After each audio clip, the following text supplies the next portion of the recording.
Praise God! Hallelujah! Alam niyo, talagang yung ating mga kanta talagang nakaka-bless, di ba? Sa mga awitin pa lang, blessed na tayo. Amen? Amen! Oh, very good. Hallelujah! So, ito yung ating pray muna tayo. Lord, salamat po sa presence mo sa aming kalagitnaan simula nang mag-start ang aming gawain. Pagpalain mo kami at patuloy, Panginoon, na manatili ka sa aming kalagitnaan at i-bless mo ang bawat isa sa pamamagitan ng mga salita. Dalangin ko po, Panginoon, ang Banal na Espiritu Santo ang siyang patuloy na mag-minister sa aming mga puso. Ito po ang daming dalangin, Panginoon, sa pangalan ni Jesus. Amen. Okay. So, ang title po ay True Worship. Pag sinabing true, di yung hindi yung true, totoo, di ba? Okay, so paano pa tayo mag-worship ng totoo? Okay. Kasi marami naman talaga nag-worship na wala, hindi naman talaga totoo, di ba? Okay, tingnan natin ito. Diyan, so, ito yung message natin. Ay, mali. Ayan. Act of worship. Pero mamaya na yan, yung act of worship. Tingnan natin muna dito sa number 2. Okay. So dito, di ba yung worship pagsamba? Di ba? Mayroong sinasambang puno, mayroong sinasambang bato. Pero dito, ang ating sasambahin ay ang ating Panginoong Jesus. So worship is all about Jesus. Okay. Mayroon pong isang babae na nandoon siya sa church. Ang mga tao, mga members ay nagkapuspusan na, no? Sabi ng babaeng ito, Pastor, parang hindi yata ako na parang sama yata na pakiramdam ko dyan sa mga awitin na yan. Sabi ng pastor, ay ng babae, kasi nagkapuspuso na yung mga tao, bless na sa worship song. Pero itong babaeng ito, parang makamundo yata yung awit na yan. Sabi ng pastor, don't worry. Huwag ka mag-alala, hindi naman ikaw ang aming sasambahin. Amen? Amen? Kasi ang tunay natin pagsamba ay sambahin talaga si Jesus. Okay? So, worship is all about Jesus. Now, tingnan natin dito sa Psalms 33. Okay, sabi dito, isang bagong awit, awiting malakas, kasaliw ang tugtog ng Alpha Marilag. Tapos, ano to? Okay. Psalms 33 verse 3. So dito pa lang, isang bagong awit, awiting malakas, kasaliw ang tugtog ng Alpang Marilang. Diba? So, kung tayo ay sasamba sa Panginoon, dahil worship is all about Jesus, huwag tayong paapekto sa ating mga nakikita, di ba? Huwag tayong paapekto sa mga nakikita natin na na may nagsiselfone dyan. Katulad ko dati, nagsiselfone ako kasi hindi ko pa nung naintindihan ko ano yung worship. So, huwag tayong paapekto kasi the meaning of worship is all about Jesus. Kaya pag tayo mag-worship, isang bagong awit, awiting malakas. Oh, ang iba dyan, hindi talagang hiyang-hiya pa magpalakpak, di ba? Kasi hindi naman niya naintindihan, kaya hindi siya pumapalakpak. Amen ba? Wala naman sa puso niya, na, ba't ako mapalakpak? Wala naman ako nararamdaman. Amen ba? Kaya, ang sabi ng, pag nasa church tayo, kailangan talaga, ang layunin natin ay worship all about Jesus. Minsan, gusto nating pumalakpak, pero nahiya ka. Ang Holy Spirit sa puso natin, palakpak ka na. Diba? Pero ayaw naman wala. Itaas mo ng kamay mo. Kasi Holy Spirit ang nagmumove sa puso natin, ang nagmi-minister, hindi ikaw. Kasi kung ikaw, wala kang gagawin. Kung bubo, ikaw, kasi wala doon. Pero ang Holy Spirit ang nagsasabi sa'yo, yun na yung siya nagsasabi, di ba? So pag sabi, umawit ka. Umawit ka. Kanina, habang nag-worship tayo, akala nyo, malungkot ako, hindi nyo alam. Yung aking tumutulog. Yung naiyak ako dahil nag-worship ko sa Lord na siya lang ang iniisip ko sa aking buhay sa ating pag-worship kanina. Amen? Okay, so kailangan pag kumanta tayo, talagang buong puso na ibinibigay natin sa ating Panginoon. Okay, sabi dito, sumagot si Jesus na susulat, ang Panginoon mong Diyos ang dapat mong sambahin at siya lamang ang dapat mong paglingkuran. Ayon sa aklat ng Lucas chapter 4 verse 8. Sabi dito, sumagot si Jesus na susulat, ang Panginoon mong Diyos ang dapat mong sambahin. Amen. Ginagawa ba natin ito? Kahit sa hirap at ginawa, masaya ka man at malungkot, kailangan natin gawin ito. Lalo na kung ang Holy Spirit na nagsasabi sa iyo, nasaan man tayo, kailangan ang Holy Spirit ang ating sundin, no? So, dito, ang Panginoon mong Diyos ang dapat mong sambahin at siya lamang ang dapat mong paglingkuran. Tama ba? Tama po ba? Okay, tingnan ko muna yung aking kodigo. May kodigo ako eh. So dito po, yan po sinasabi, ano? Okay, balik tayo dito. Sa Psalms 33 verse 3, ibig sabihin dito, kailangan dito sa awit pa lang natin, kailangan bagong awit, awiting malakas, kailangan mayroon kang skill. Grabe skill. Yung alert, ano ba yun? Yung expertness. Expertness, di ba? Kailangan dito, pagdating sa pagsamba sa Panginoon, may expertness ka talaga, or skill, or kasanayan, o kung ano. Di ba? Nung wala ka pa sa Panginoon, ang galing-galing talaga natin, lalo na yung mga lasenggo. Di ba? Wala ka pa sa Panginoon, ang galing-galing pare. Anong ba kantahin natin? Yung mga kanta na, ano ba yun? Kung ikaan ba yun? Sa'yo ang pulutan. Sa'yo ang ano ba yun? Okay. Expertness yun ang ano, nung wala talaga sa Panginoon. Grabe talaga. Pero sa Panginoon, kailangan expertise natin ay purihin siya ng buong punong-puno ng pagmamahal, pagpupuri sa Kanya. So, tandaan natin, ang pagpupuri tungkol kay sa Panginoon Jesus ay meron kang great skill or kasanayan, expertness, o ano pa ba? Katulad mga praise and worship team natin, di ba? Okay. Tapos, ano pang ibig sabihin ng worship all about Jesus? Yung ginagawa natin na minsan nag-worship tayo sa Kanya, minsan tumutulo yung na hindi mo naman sinasadya, dahil yan ang expression mo sa pagsamba mo kay Jesus. Those are our expression of worshiping God. Amen? Amen. Tingnan mo yung isang, yung expression of worshiping God. Hallelujah. Katulad ng isang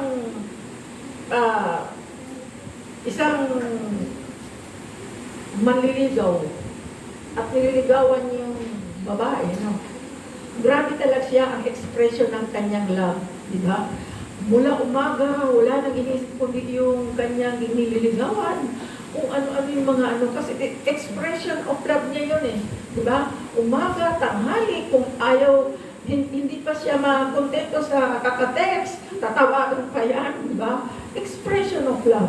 Pero ang expression natin dito, expression of worshiping our God, na silang talaga ang dapat nating sambahin. Kaya pag nandito tayo sa church, kailangan natin na ilagay natin sa ating puso kasi pag ang Holy Spirit na talaga ang nagmumove sa puso natin, hindi mo na yan mapigilan. Amen? Amen. Nakaka-experience ba kayo ng ganon?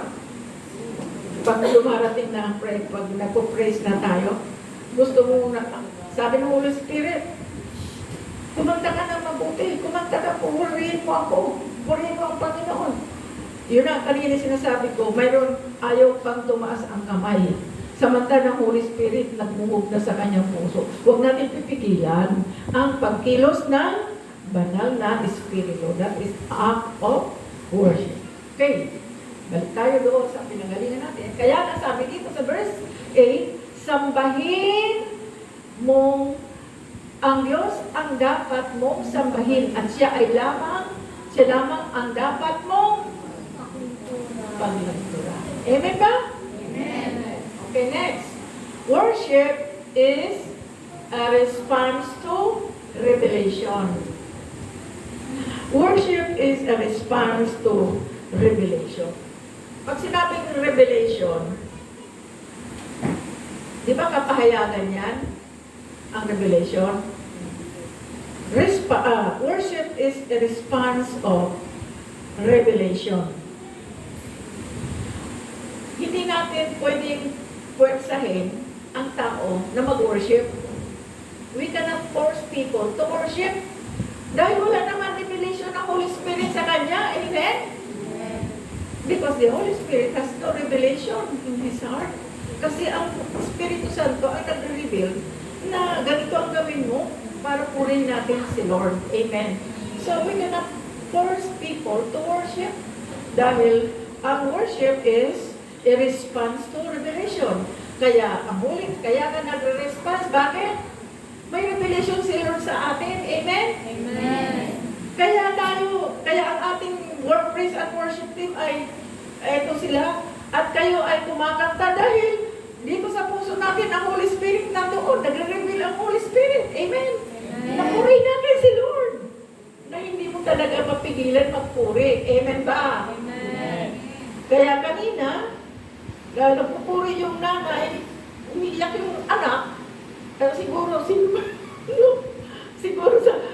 nahinder yung pagpupuri doon sa Panginoon kasi doon sa anak. Amen ba? So kailangan talaga natin kaya tayo nakakapagpuri sa Panginoon kasi may revelation, may kapahayagan. Sino nagpapahayag sa ating puso? Ang Holy Spirit. Amen? So, worship is a response to revelation. So we cannot force anyone or we cannot force people to worship God dahil wala naman siyang revelation galing sa banal na Espiritu Santo. Okay. And then in Psalm 63 verses 3 and 4. Ang wagas na pag-ibig mo'y mainam pa sa buhay. Kaya pupurihin kita, O Diyos, at pararangalan. Habang ako'y nabubuhay, ako'y magpapasalamat, at ako ay dadalangin na kamay ko'y nakataas. Mga kapatidahan din yan.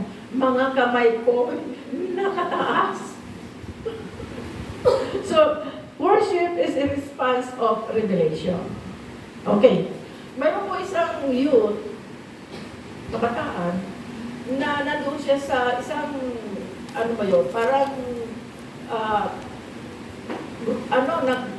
ibang, hindi lang isang church nando doon, kundi maraming nandoon, tipon yung mga churches.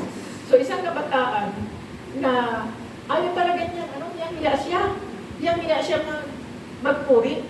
Ayaw niya tumaas ang kanyang kamay, talagang yang hiya siya magpuri sa Panginoon. Ngayon, habang nagpupuri ang lahat, sabi nung nagsusungli, purihin natin ang Panginoon, pero parang pinatay yata yung ilaw, no? Parang magkaroon ng talagang focus sa pag-worship, ang ginawa ay namatay inano mo na yung ilaw. Kasi siguro, prayer. Ang nangyari, nag-try siya na magtaas ng kamay. Habang ibig sabihin, walang nakakakita sa kanya, kasi nga, madilim.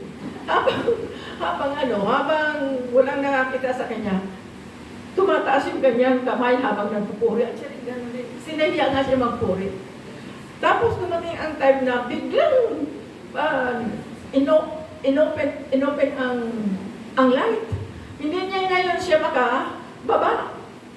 Ibig sabihin, nawala yung kanyang pagiging mahiyain sa pag-worship. Ang ginawa niya, nagpatuloy siyang mag-worship. Bakit? May revelation ang Holy Spirit sa kanya. Amen?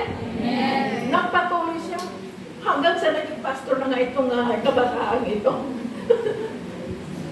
Hiya siya magpuri. Kaya ginawa, nagyurong ang light. Hanggang siya sa may pinaka-sulo, nagpuri din siya. Nagpakasakali magpuri. Hindi niya alam, nag-reveal na ang Holy Spirit sa kanya. Tumaas yung kanyang kamay. Tapos biglang na-open ang ilaw. Hindi na ngayon may baba. Bakit? Unang-una, nandoon na yung Holy Spirit, nangungusap na sa kanya. At patuloy na siya nagpuri sa Panginoon. Amen? Amen. Bakit may revelation? Dahil may response ang Lord. At bakit may response? Dahil may revelation. Amen? Amen. Yung ginagawa natin Bakit tayo nagpupuri sa Panginoon? Dahil may revelation si Lord sa atin. Amen? Bago pa lang tayo umalis sa bahay natin, sabi ng Holy Spirit, purihin mo ako, sambahin mo ako. Para excited na tayo ngayon doon. Makapunta ako sa church kasi magpupuri ako sa Panginoon. Amen? Amen. Tingnan mo yung mga wala pa sa Panginoon. Linggo. Pupunta muna ako sa sabungan. Maningil muna ako ng may mga utang. Yun ang revelation. Yun ang ginagawa ng demonyo sa kanila. Amen. Maniningil muna ako. Tama ba? Ganyan yung ginagawa ko dati. Sabi, hindi muna ako magsimba kasi ganito muna. Maningil muna ako. Pero kung mag-reveal na talagang Holy Spirit sa puso ko, ang response ko iba na. Ang purihin na siya na totoo. Amen? Ganon din ba kayo? Yes? Parang bilang ko lang yung nagsabing yes. Parang tatlo lata yung yes. Sino ba talaga dito ang hindi pa nag-respond sa revelation ng Lord? Taas nga ang kamay. Wala pa bang revelation si Lord sa inyo? Siyempre mayroon, kaya nga tayo nandito. Amen? Amen! Totoo yan Response niya mo kay Lord, kaya ka nandito. Dahil mayroong revelation, mayroong kapahayagan ang banal na Espiritu Santo. At itong ginagawa mo ay para, ano ba response? Di ba answer o reply? Di ba? Ano yung reply natin kay Lord? Di ba? Okay. So worship is a response to revelation. Kaya mahirap talaga, ipursahin mo ang tao na hindi naman na wala naman talaga revelation si Lord. Di ba? Paano ngayon sasabihin lang yan, mga sira ulo. Ganyan ang ginagawa nung sa akin, nung ako'y bagong born again. Grabe talaga yung, yung talagang intense talaga yung Holy Spirit. Siyempre, born again ka na talaga, para bang bagong buhay ka na, talaga may iba yung buhay, nag-change talaga ang buhay mo. Paglalakad mo, sabi ng mga ng mga tao na dinalaan, ayan ang praise the Lord. Ayan ang praise the Lord. Kasi may dala akong Bible. Alam nila kung sino ako dati. Magdala ako, alam mo, praise the Lord. Pero alam mo, sabi ko, Lord, ano ba ito? Parang ako'y iniinsulto, pero hindi. Sabi ko, salamat kapatid, tinuri mo si Lord. So, kaya may revelation, kaya tayo may response, dahil may revelation. Unawaan ba? Okay. So, tingnan natin itong isang verse na ito. Sa Genesis 17, verse 1 to 3. Okay? Nang siyam na taon na si Abraham, nagpakita sa kanya si Yahweh at sinabi, ako ang makapangyarihang Diyos. Sumunod ka sa akin at ingatan mong walang dungis ang iyong sarili habang ikaw ay nabubuhay. Ako'y makikipagtipan sa iyo at lubhang pararamihin ko ang inyong lahi. Pagkarinig nito'y nagpatira pa si Abraham sinabi pa sa kanya ng Diyos. May revelation ba dito? May kapahayagan ba dito? Alin doon? Ano yung revelation dyan? Diba? Sabi ni Yahweh, ako ang makapangyarihang Diyos, sumunod ka sa akin at ingatan mong walang dungis ang iyong sarili habang ikaw ay nabubuhay. O hindi ba kapahayagan niya ng Lord sa kanya? Amen?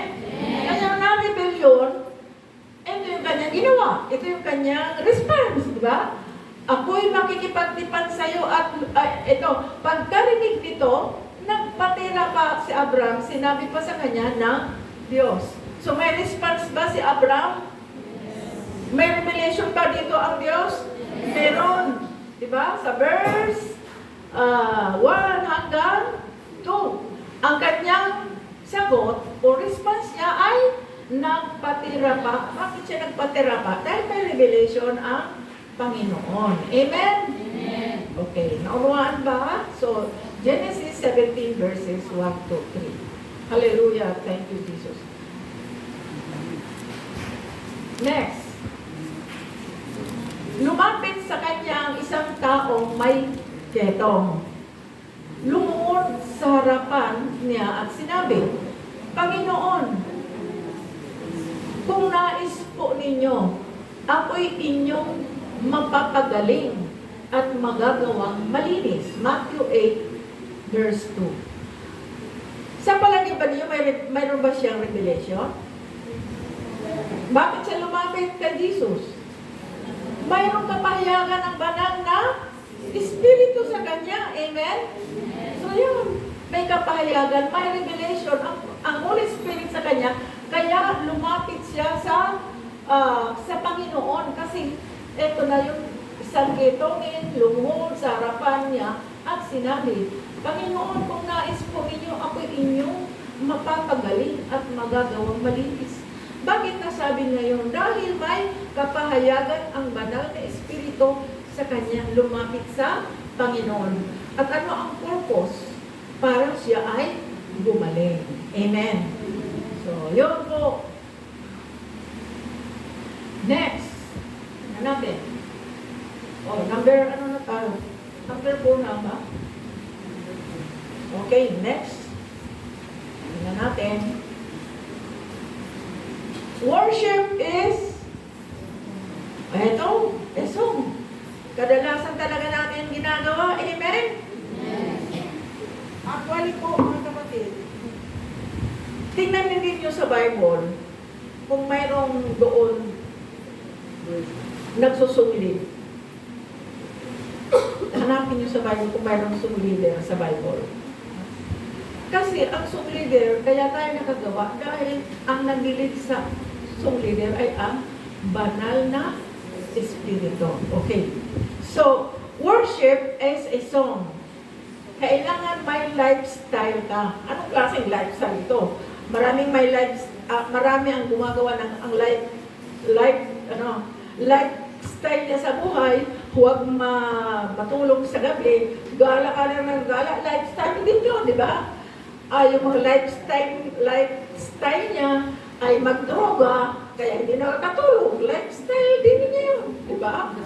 Amen ba? Sino ba dito dating drug addict? Na hindi na ngayon. Ang lifestyle mo ay maging marites kasi lifestyle mo yan. Ikaw yung puntahan ng mga tao na saan nawawala. Gusto mo malaman ang buhay ng ganito, mayroon kang pupuntahan si Marites, di ba? Lifestyle niya yan. Pero sa pag-worship sa Panginoon, isa sa mga lifestyle natin, ang purin siya sa pamamagitan ng mga awitin. Amen? Amen. Sabi sa Ephesians, chapter 15. Okay. Chapter 15 ba? 18. Huwag kayong maglalasing. Ayan. Sapagkat sisirain lamang niyan ang iyong buhay. Sa halip ay dapat kayong mapuspos ng Espiritu.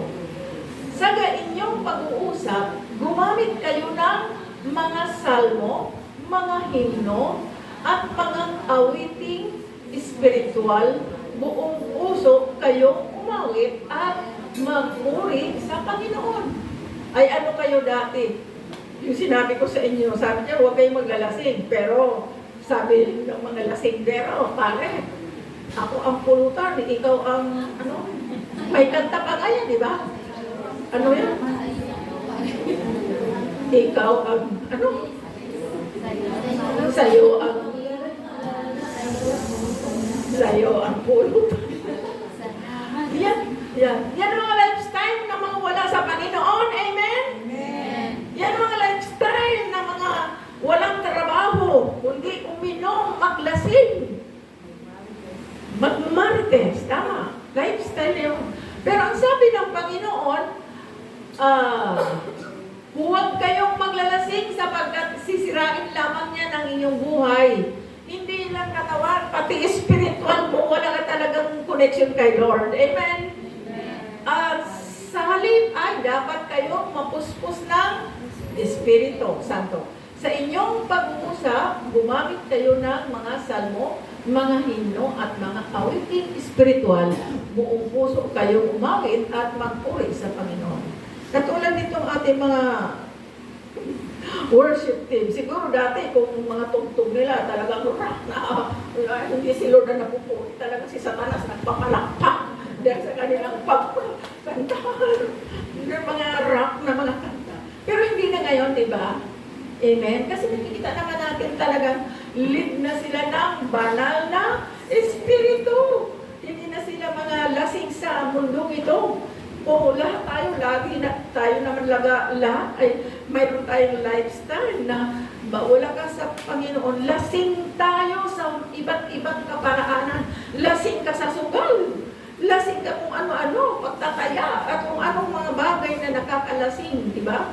So ngayon, ang ating kinalalasingan ay ang pagpuri sa Panginoon sa pamamagitan ng mga awitin. Amen. Amen. Kaya purihin natin ang Panginoon sa buhay ng ating mga ng ating mga sulit, ay mga musician or ano. So, ganito, worship benefit us. Di ba? Through worship, nakikinabang tayo. Amen? Sa pamamagitan ng pagpuri sa Diyos, grabe talaga ang dating sa buhay natin. May mga patutuo pa tayo dyan. Naku, ang sarap talaga doon sa church na yun. Pagpuntok pa lang doon, talagang ang pagpupuri sa Panginoon, grabe. Nabibenefit natin yon, di ba? Amen?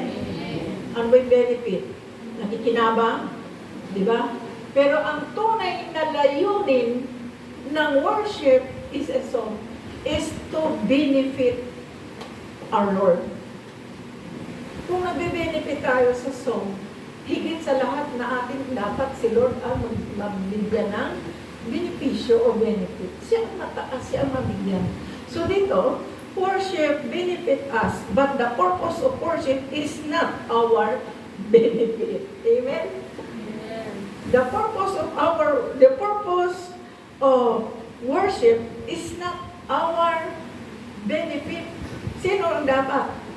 Ang Panginoon. Hindi naman dapat talaga tayo magbe-benefit niya. Kundi ang purpose ng worship natin, si Lord ang magbe-benefit. Amen? Amen. Hallelujah. So worship benefit us. The purpose of worship is not our benefit. Dito sa worship, bakit tayo nagbe-benefit? Sana ba tayo? Okay.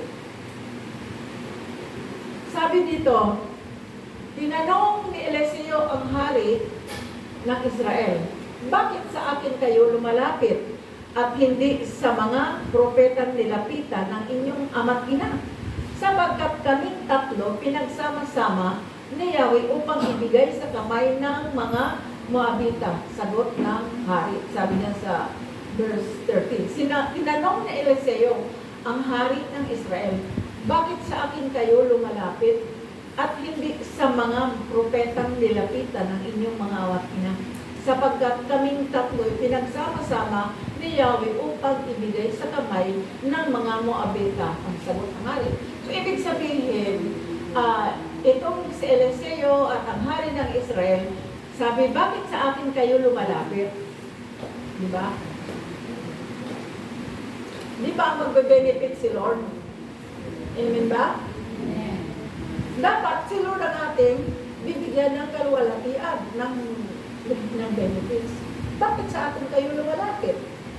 Diba? Ito ba dapat si Lord ang mag-benefit ng ating worship? Amen? Amen. Amen. Hallelujah.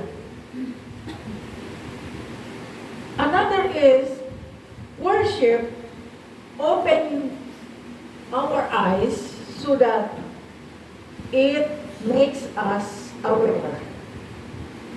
Ang worship, nagiging open ang ating kaisipan para tayo ay maging aware. Sino bang wino-worship mo? Diba? Dapat aware tayo kung sino ang ating wino-worship. So, ito yung worship benefit us. Okay.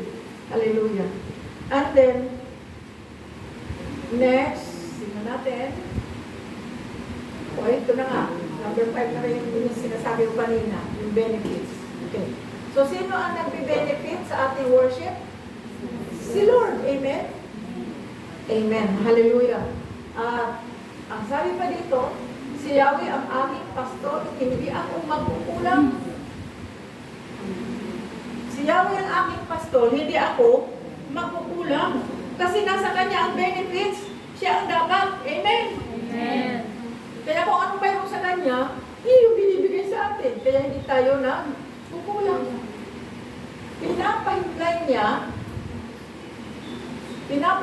niya ako sa luntiang pastolan at inaakay niya sa tahimik na batisan.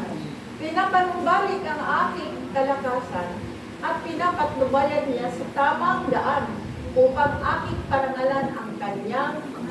Di ba? Di ba ang Diyos dapat ang magbe-benefit? Paano? Parangalan ang kanyang pangalan. Hindi tayo. Hindi tayo yung, oy, sus, ang galing-galing mo talaga. Di ba?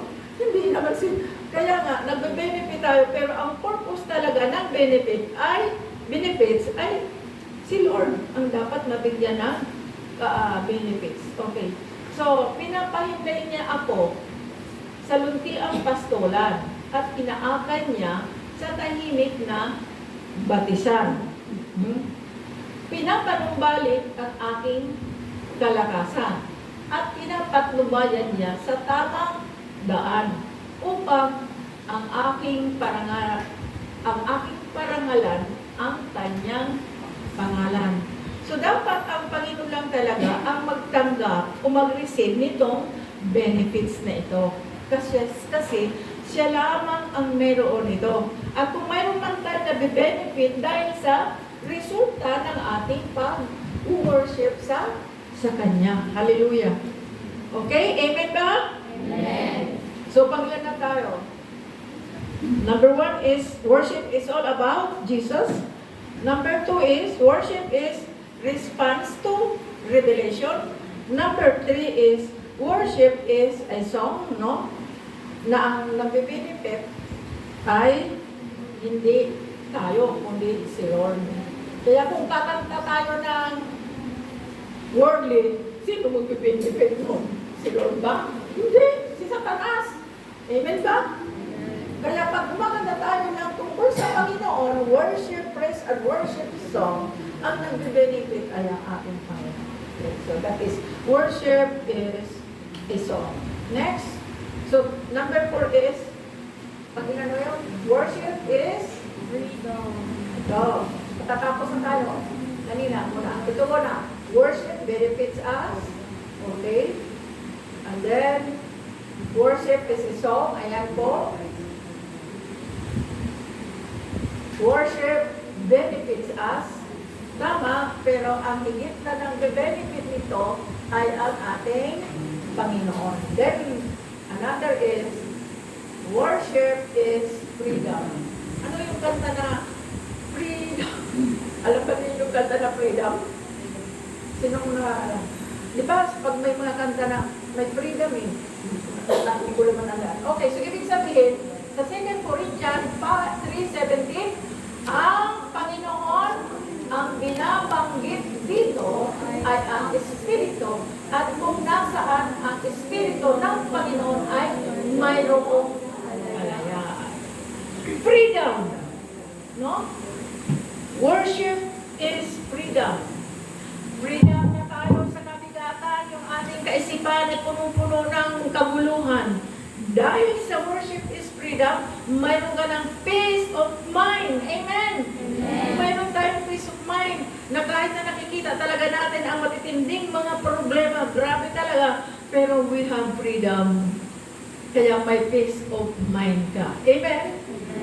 Maaring sa pag-alis pa lang ninyo sa inyong mga bahay, grabe na agad ang mga hindrances. Amen ba? Marami na agad mga hadlang. Huwag kang pumunta doon. Marami tayong gagawin. Maglalaba ka. At kung ano-ano pa. Di ba? Di ba? Dahil dito, sa worship is freedom, nandito ka dahil alam mo, may peace of mind ka. Sabi mamaya na lang, doon sa opisina, ang dami kong gagawin. Mga report. Grabe aking mga ginagawa gagawin doon. Mga report, ha? Mag-report. Kailangan this week. Ang haba. Lord, makakalapag yan. Tulungan mo ako. Nung ako ay nasa Baguio dahil nagkaroon kami ng convention, yung Kingsway ng sinasamahan ko. Sabi ng aming boss, gawin mo ito in 2 days. Papunta ko ng Baguio.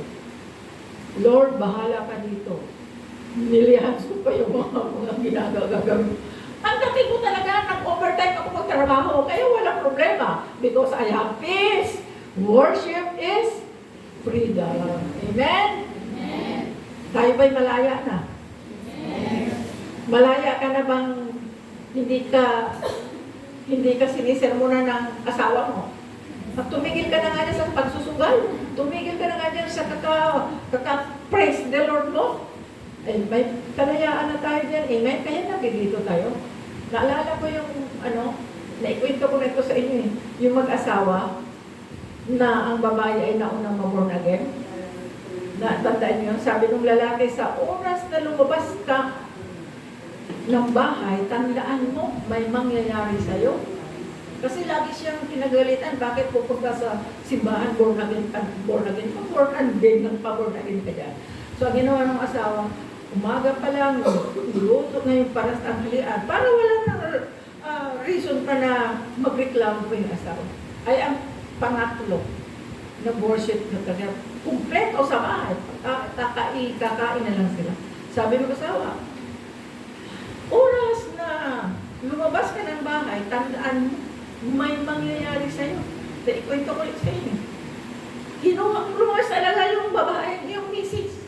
Lumabas. Habang naglalakad doon sa bahay, dahil palabas na kinuha yung martilyo, at binato ng martilyo yung misis. Alam mo ba, kitang-kita, ang martilyo lumiko, pumunta doon sa haligi. Amen? Amen? Kasi worship is freedom. Mas maganda pa yung purihin mo ang Panginoon kaysa sundin mo yung gusto ng asawa mo na wala naman benefit, kundi pansarili lamang niyang kagustuhan. Amen? Amen? So, tandaan po natin mga kapatid, maraming klase ang worship. Worship is all about Jesus. Worship is benefit. Worship is a song. Worship is a response to revelation. And worship is freedom. Okay. Ito na lang. Balik ako sa yung kanina na inanuhan natin. Okay. Ito na lang. Ang oras na. Okay. Mayroon akong kanina na bilangtawan. Okay. Ito, the act of worship. Okay, the act of worship. Tingnan natin to.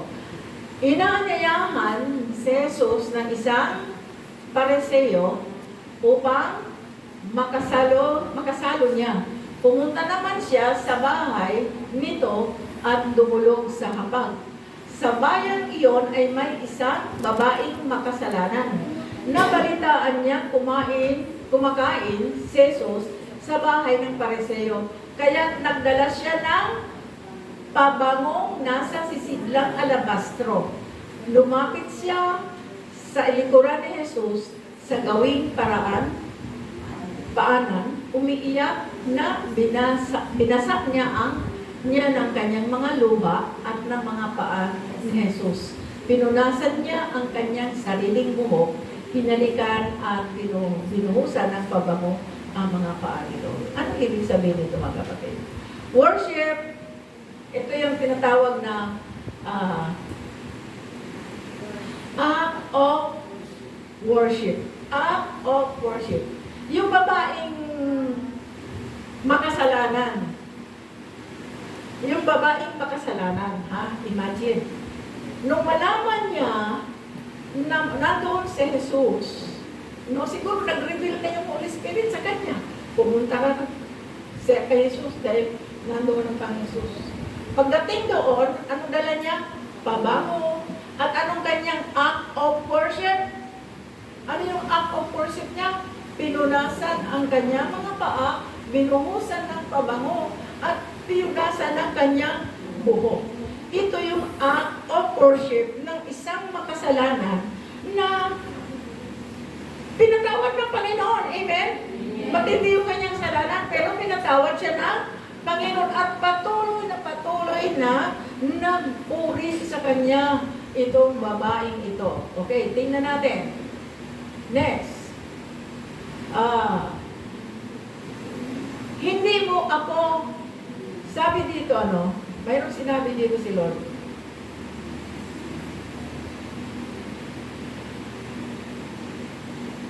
Nang ito'y makita ng Pariseo ang anyaya kay Jesus, nasabi nito sa sarili, kung totoong propeta ang taong ito, dapat ay alam niya na ang babaeng ito ay humahawak sa kanyang paa ay isang makasalanan. O, diba? Bilang tugon sa iniisip ni Simon, sinabi ni Jesus, Simon, may sasabihin ako sa iyo. Ano po iyon, guro? Sino yung guro? Si Jesus, di ba? Sagot niya. Sinabi ni Jesus, may 2 taong may utang sa isang nagpapahiram ng pera. 500 salaping pila ang inutang ng isa at 50 salapi pila naman ang sa ikalawa. Ngayon ang tanong, nang hindi sila makabayad, kapag sila pinatawad, di ba? Yung utang nila ay pinatawad ng Panginoon Diyos. Hindi sila nakabayad. Ngayon, sino kaya sa kanila ang higit na nagmamahal sa pinagkautangan? Sumagot sa Simon, sa palagay ko po ang pinatawad sa mas malaking utang. Tama ang sagot mo, tugon ni Jesus. 44. Nilingon niya ang babae at sinabi kay Simon, nakikita mo ba ang babaeng ito? Pumasok ako sa inyong bahay at hindi mo man lamang ako binigyan ng tubig para sa aking mga paa. Ngunit hinugasan niya ng luha ang aking mga paa at pinunasan ang mga ito ng sarili niyang buhok. Pareho sila pinatawad, di ba? Pero, mas grabe yung ginawa na babae. Amen? Amen ba? Amen. Ang tawag doon ay act of worship. And then, meron pa ba? Hindi mo ako hinalikan, sabi ng Panginoon Jesus. Ngunit siya mula nang pumasok ay hindi tumigil ng kahahalik sa aking mga paa. Hindi mo nilagyan ng langis ang aking ulo, subalit binuhusan niya ng pabango ang aking mga paa. Kaya sinasabi ko sa iyo, malaki ang kanyang pagmamahal sapagkat maraming kasalanan ang pinatawad sa kanya, ngunit ang pinatawad ng kaunti ay kaunti rin ang pagmamahal. Amen. Act of worship. Alam natin kung sino tayo sa harapan ng Panginoon. Alam natin kung ano ang dati nating buhay na dapat natin pasalamatan sa pamamagitan ng pag-worship. Ng act of worship. Amen ba? Amen. Katulad ng, ayoko na banggit, kilala natin ang ating mga sarili. Masama ka man, mabuti, alam mo yung buhay natin. Kaya, sabi ng Lord, pinatawad ko ang matitinding kasalanan. Kasi matindi rin yung ginawa sa akin. Kisa doon sa matinding kasalanan, makunting kasalanan, hindi rin siya gumawa ng act of worship sa Panginoon. Praise God. Amen? Amen. So, act of worship. Tayo po'y manalangin. Marami kong salamat, Panginoon, sa pagkakataon ito na nawa, Lord, ito ay tumimo sa aming puso at isipan, the true worship and act of worship. Panginoon, maghari ka sa aming buhay. Higit sa lahat, kami po, Panginoon, ay maging totoong tagasamba sa iyo, Panginoon. At sa bawat aming kilos, ikaw po ang magbe-benefit ng aming way of worship, Lord God. Marami pong salamat, Lord, sa pangalan ni Jesus. Amen.